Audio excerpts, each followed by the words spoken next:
High বন্ধুরা, সবাই কেমন আছো? আশা করি সবাই ভালো আছো। তো আজ শ্রাবণ মাসের তৃতীয় সোমবার, তো আমি আর আমার দিদি মিলে চলে এলাম হাওড়ার বাঁধাঘাটে অবস্থিত শেঠ বংশীধর জালান স্মৃতি মন্দিরে বাবার মাথায় জল ঢালতে। আবার কেউ এই মন্দিরটাকে নয়া মন্দির বা নতুন মন্দির বলেও চেনে। জানো তো, এখানে 51 ফুটের ভোলানাথের মূর্তি আছে। গেট দিয়ে ঢোকার পরেই তোমরা মেন শিবের মন্দির দেখতে পাবে। আর এই মন্দিরের পিছনেই আছে 51 ফিটের শিবের মূর্তি। আর এই মুহূর্তে আমি যেখানে দাঁড়িয়ে আছি আর তোমরা আমার পাশে যে শিবের মূর্তিটা দেখতে পাচ্ছ, এটাই হলো হাওড়া জেলার সবচাইতে বড় 51 ফিটের শিবের মূর্তি। একদিনে ছোট্ট ছুটিতে গঙ্গার বুকে অবস্থিত এই নতুন মন্দির মানে ভোলানাথের 51 ফিটের এই মূর্তি বিশিষ্ট মন্দিরে ইচ্ছা হলে ঘুরে আসতে পারো। এখানকার পরিবেশ এতটাই সুন্দর যে যে একবার যাবে এই মন্দিরে তার আর ফিরে আসতে মন চাইবে না। মন্দিরটা পুরো গঙ্গার পাড়ে অবস্থিত, আর যে এখানে যাবে আশা করি তার ভালোই লাগবে। এখান থেকে হাওড়ার ব্রিজ কত সুন্দর দেখা যায় কি বলবো। দেখো কি সুন্দর, খুবই কাছে হাওড়ার ব্রিজ। তো চলো এবার তোমাদেরকে মেন শিবের মন্দির থেকে ঘুরিয়ে আনি।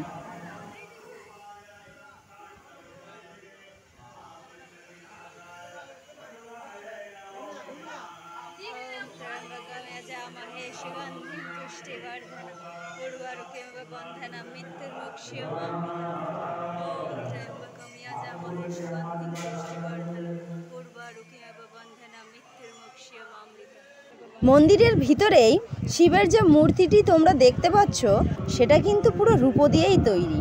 তো এখানে এসে কোনো বাধ্যবাধকতা নেই, এখানে তোমরা মনের আনন্দে পুজো দিতে পারবে। আর এই মন্দিরে তোমরা প্রতিদিনই আসতে পারবে, তবে কিছু নিয়ম আছে। আর সেটা হলো ভোর 5:30 থেকে বেলা 12টা পর্যন্ত এই মন্দির খোলা থাকে, আবার বিকেল 4টে থেকে কিন্তু সন্ধ্যে 8:30-9টা পর্যন্ত এই মন্দির খোলা থাকে। যেহেতু আমরা বাবার মাথায় জল ঢালবো সেই জন্য আমরা সকালবেলায় বাবার মন্দিরে চলে এসেছিলাম, আর বিকেলবেলায় নাকি এখানে প্রচুর ভিড় হয়। যাই হোক, যারা শিয়ালদহ থেকে আসতে চাও তারা হাওড়াতে না গিয়েও কিন্তু শিয়ালদহ থেকে 24-এ মানে তপসিয়া টু বাধাঘাট যে বাস আছে সেই বাসে উঠে পড়লেই তোমরা কিন্তু এই মন্দিরে অতি সহজে পৌঁছে যেতে পারবে। আর যারা এই বাস ঠিক করতে পারবে না তারা শিয়ালদহ থেকে হাওড়াগামী যে কোনো বাসে উঠে পড়বে।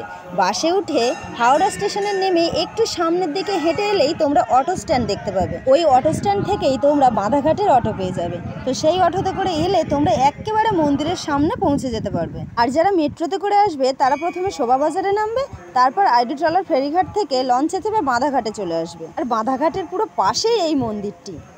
এছাড়া আরও অনেক দিক দিয়ে এই মন্দিরে আসা যায়। তো সব কিছু তো আমি জানি না, আমি এই কিছু ডিটেলস জানি, সেই জন্য তোমাদের সঙ্গে শেয়ার করলাম। এই মন্দিরে ভোলানাথের 51 ফিটের মূর্তি ছাড়াও আরও একটি মূল আকর্ষণীয় জিনিস আছে, আর সেটা হলো দ্বাদশ জ্যোতির্লিঙ্গ। তো চলো সেখানেই এবার প্রবেশ করা যাক। তো এটাই হলো সেই গেট যেখান দিয়ে আমরা দ্বাদশ জ্যোতির্লিঙ্গ দেখার জন্য ভিতরে প্রবেশ করব। এই জায়গাটা দেখতে গুহার মতো হলেও এর ভিতরে আছে ম্যাজিক। এই মন্দিরের কিন্তু মূল আকর্ষণ হলো এই 12টি জ্যোতির্লিঙ্গ। পুরো বিশ্বের 12টি রাজ্যের 12টি জ্যোতির্লিঙ্গ যেহেতু একই জায়গাতে রয়েছে, সেহেতু একসাথে তোমরা 12টি জ্যোতির্লিঙ্গ একই সাথে দর্শন করে নিতে পারবে। যাদের কাছে বেশি টাকা নেই, বেশি সময় নেই, তারা কিন্তু খুব সহজে এই মন্দিরে সেই 12টি জ্যোতির্লিঙ্গ একসাথে দর্শন করার সুযোগ পেয়ে যাবে। তো চলো এক এক করে ভোলানাথের এই 12টি জ্যোতির্লিঙ্গের সঙ্গে তোমাদের সাক্ষাৎ করিয়ে দিই। এই 12টি জ্যোতির্লিঙ্গের প্রথমে আছে সোমনাথ মন্দির, যেটা কিন্তু গুজরাটে অবস্থিত। কত সুন্দর দেখতে।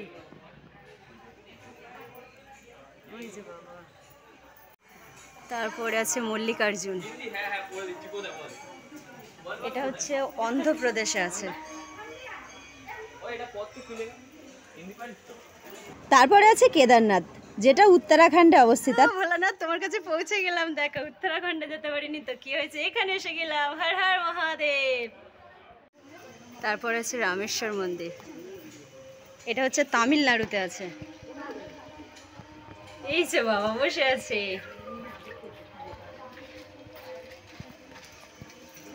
এরপর আছে नागेश्वर मंदिर।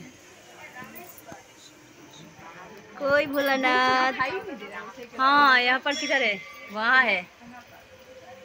ओ वो नाक नाक देव तो আমার জামাতে বেঁধে আছে, এই যে জামা, হ্যাঁ এইবার দেখা যাচ্ছে। তারপরে আছে ভীমাশঙ্কর, এটাও আছে মহারাষ্ট্রতে।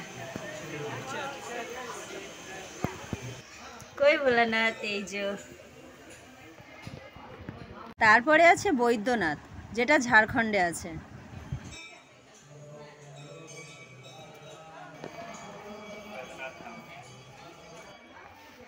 তারপরে আছে ত্রয়ম্বকেশ্বর, যেটি মহারাষ্ট্রতে অবস্থিত। যারা এই মন্দিরের সম্পর্কে কিছুই জানো না, তারা এই প্রতিটা মন্দিরের পাশেই একটা করে ব্যানার দেখতে পাবে। এতেই লেখা আছে কোন মন্দির কোথায় অবস্থিত, কে প্রতিষ্ঠা করেছে, সমস্ত কিছু ডিটেলস পেয়ে যাবে। এরপরে যে মন্দিরটা আছে সেটা হলো ওঙ্কারেশ্বর মন্দির, এটা কিন্তু মধ্যপ্রদেশে রয়েছে। জামাতেই দেখা যাচ্ছে সুন্দর, এই যে বলা যায়। ওঙ্কারেশ্বর মন্দিরের পাশেই আছে বিশ্বনাথ মন্দির, এটা আছে উত্তরপ্রদেশ। ভোলানাথ কই, এই যে জামাত আছে বাবার সোজাসুজি আমি। আর এই 12টি জ্যোতির্লিঙ্গের সব শেষে যে মন্দিরটি আছে সেটা হলো ঘুণেশ্বর মন্দির, আর এই মন্দিরটাও কিন্তু মহারাষ্ট্রতেই আছে।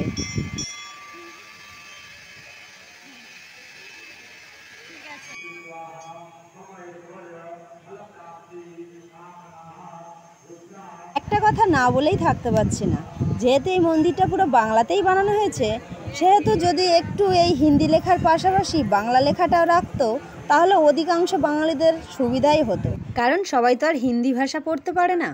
যাই হোক, এটা আমার ব্যক্তিগত মতামত ছিল। যাই হোক, অনেক দিনের ইচ্ছা আজ পূরণ করে ফেললাম। আমরা তো এই মন্দিরে গিয়েছি, তো তোমরাও একবার ঘুরে আসো, আশা করি সবার ভালো লাগবে। আর আজকের ভিডিওটা সবার কেমন লেগেছে সবাই কিন্তু কমেন্ট করে জানাতে ভুলো না। আজকের মতো বিদায়, সবাই ভালো থেকো।